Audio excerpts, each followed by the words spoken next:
Psych Siddharth trailer చూశాను. ఆహా ఓహో అద్భుతము మార్వలెస్ ఫ్యాంటాస్టిక్ ఇట్లా అని చెప్పాను కానీ రొటీన్ రొట్టగా అయితే లేదు. రీసెంట్గా వచ్చిన చాలా ట్రైలర్స్ కంటే బెటర్గా అయితే అనిపించింది. ఇంట్రెస్టింగ్ అయితే ఉంది.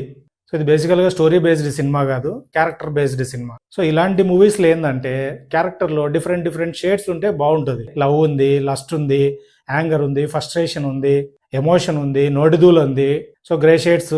సో బాగానే ఉంది క్యారెక్టర్, అందుకే ఇంట్రెస్టింగ్ అనిపించింది. నందు ట్రైలర్ లాంచ్ లో మాట్లాడుతూ, సో 19 years అయింది ఇండస్ట్రీకి వచ్చి, ఇంతవరకు సక్సెస్ లేదు, నన్ను అందరూ ఎంత చీప్ గా చూస్తున్నారో నాకు తెలుసు ఆ విషయము అని మనవాడు కొంచెం ఎమోషనల్ అయినాడు. సో మళ్ళీ వచ్చేసి ఇది పిఆర్ స్టంట్ కాదు, ఇది ట్రూ ఎమోషన్ అన్నట్లు ఏదో మాట్లాడినాడు. నువ్వు పిఆర్ స్టంట్ అన్నా అనకపోయినా ఇదైతే స్టంట్ కిందకే వస్తుంది బ్రో. ఎందుకంటే అవసరం ఉన్నా లేకపోయినా ఇలాంటి ఎమోషనల్గా అవుట్ బర్స్ట్ అవుతూ దీన్ని విపరీతంగా పిఆర్ స్టంట్కు యూజ్ చేసుకునేది ఇండస్ట్రీ వాళ్ళే. నీది ఇప్పుడు రియల్ ఎమోషన్ అయినా కూడా చూసే వాళ్ళకి అలాగనే అనిపిస్తుంది. నాకైతే అలా అనిపించలేదు.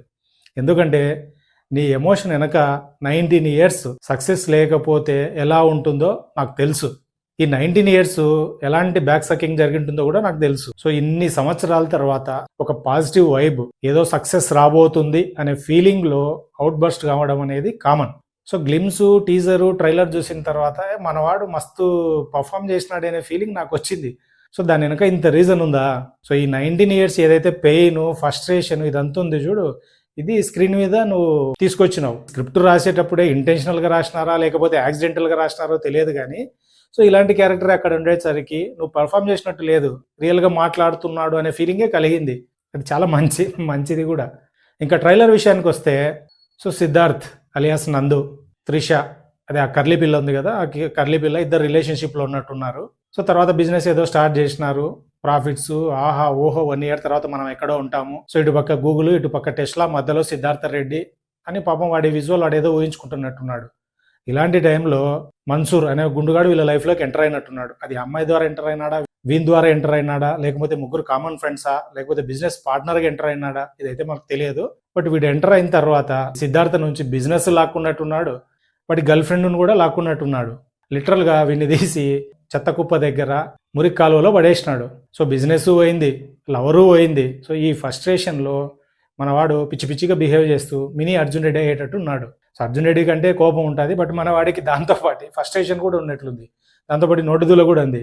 ఇలాంటి టైంలో అదే ఏరియాలో ఉన్న ఒక అమ్మాయి సో మన వాడిని మోటివేట్ చేసేటట్టుంది. అదే డైలాగ్ ఒకటి ఉంది, ప్రాబ్లమ్స్ ఏమి నీకు ఒక్కడివే అనుకుంటున్నావా అని. ఆ అమ్మాయో లేకపోతే అంటో మనకు తెలియదు.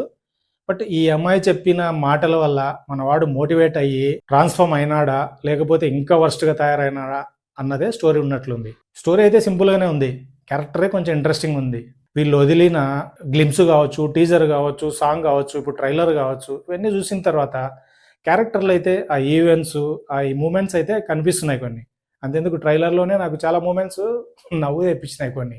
అవేంటంటే ఓపెనింగే అమ్మాయి, అదే కర్లీ హెయిర్ అమ్మాయి త్రిష అమ్మాయి కాదలిక్కు సిద్ధార్థ సంథింగ్ ఏదో తమిళ్లో చెప్తుంటే ఏదో కార్డు ఏదో చూసుకుంటూ అని మూసేది. నాకు ఇన్స్టెంట్గా నవ్వు వచ్చింది. అది కారులో వెళ్తూ రాలిపోయే పువ్వా నీకు అని మనవాడు అది ఆ సాంగ్ వాడుతూ వెళ్తుంటాడు. అక్కడ బాగా అనిపించింది. అంటే వాడి సిచ్యువేషన్ కరెక్ట్ సాంగ్ రూపంలో బాగా చెప్పినాడు అనిపించింది. నెక్స్ట్ ఒకడు ఆటోలో వెళ్తుంటే బైక్ మీద పక్కన వచ్చి, భయా మెడికల్ షాప్ ఇక్కడ అంటే వెంటనే షర్టు తీసి ఇక్కడ అని. మన్సూరు, త్రిష ఇల్లు పెళ్లి ఏదో ఎంగేజ్మెంట్ సంథింగ్ లో మనవాడు మధ్యలోకి వచ్చి, వీడో రోమియో ఏదో జూలియట్ మధ్యలోకి ఎంటర్ అయ్యి ఇది టైటానిక్ పోజు, భయ ఒక ఫోటో ది ఇది కూడా బాగా అనిపించింది. తర్వాత కార్లో ఆ ఇన్సిడెంట్ కూడా, అక్కడ డైలాగ్స్ అవి కూడా ఆ కార్ల నేమ్స్ చెప్తే అది కూడా బాగా అనిపించింది. నువ్వెళ్ళు అనిత, నువ్వెళ్ళు, నా మ్యాటరే వేరు ఇది విన్నప్పుడు అదే 7G బృందావన్ కాలనీ అది బాగా గుర్తొచ్చింది. అది కూడా మస్తు అనిపించింది. ఫైనల్గా త్రిషాన్ని వేసేస్తా అంటే, అరే ముందు చెక్ పోయి బ్యాంకులో డిపాజిట్ చేయరా సంథింగ్ ఏదో, ఇది కూడా బాగా అనిపించింది. అంటే ఈ ట్రైలర్లోనే ఇన్ని మూమెంట్స్ ఉన్నాయి.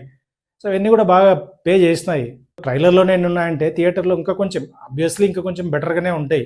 సో ఇవి ప్రాపర్గా ఆర్గానిక్గా పన్నాయంటే సినిమా అయితే ఖచ్చితంగా ఈ క్యారెక్టర్ని అయితే గ్యారంటీ ఎంజాయ్ చేస్తారు. అలా కాకుండా ర్యాండమ్గా వచ్చిపోతున్నాయి అనుకో, ఆ క్రింజ్ అయ్యే ఛాన్స్ కూడా ఉంది. సో డైలాగ్స్ కూడా బాగున్నాయి. నందు అయితే లిటరల్ కదా ఇందాక చెప్పినట్టు యాక్ట్ చేయలే మనవాడు. సో ఈ 19 years పెయిన్ అయితే ఖచ్చితంగా చూపించినాడు, ఆ ఫ్రస్ట్రేషన్ చూపించినాడు, ఆ ఎమోషన్ చూపించినాడు. ఇంతవరకు వీళ్ళు వదిలిన అన్ని, అవి ఏదైనా కావచ్చు, ఆ గ్లిమ్స్ అన్ని పోస్టర్లు కావచ్చు, ఏదైనా వాట్ ఎవర్ ఇట్ ఈస్, వీటన్నిటిలో అయితే ఒక ఇంట్రెస్ట్ అయితే క్రియేట్ చేసుకుంటూ వచ్చినారు. ఖచ్చితంగా సినిమా అయితే చూడొచ్చు అనే క్యూరియాసిటీ అయితే ఖచ్చితంగా క్రియేట్ చేసినారు. సినిమా December 12th రిలీజ్ అవుతుంది. సినిమా చూసిన తర్వాత మరింత డీటెయిల్గా మాట్లాడుకుందాం. నా రివ్యూ కనుక మీకు నచ్చినట్లయితే లైక్ చేయండి, షేర్ చేయండి, సబ్స్క్రైబ్ చేసుకోండి. నెక్స్ట్ ఇంకొక ఇంట్రెస్టింగ్ వీడియోతో మళ్ళీ కలుద్దాం. అంతవరకు టాటా, బాయ్ బాయ్, గుడ్ బై.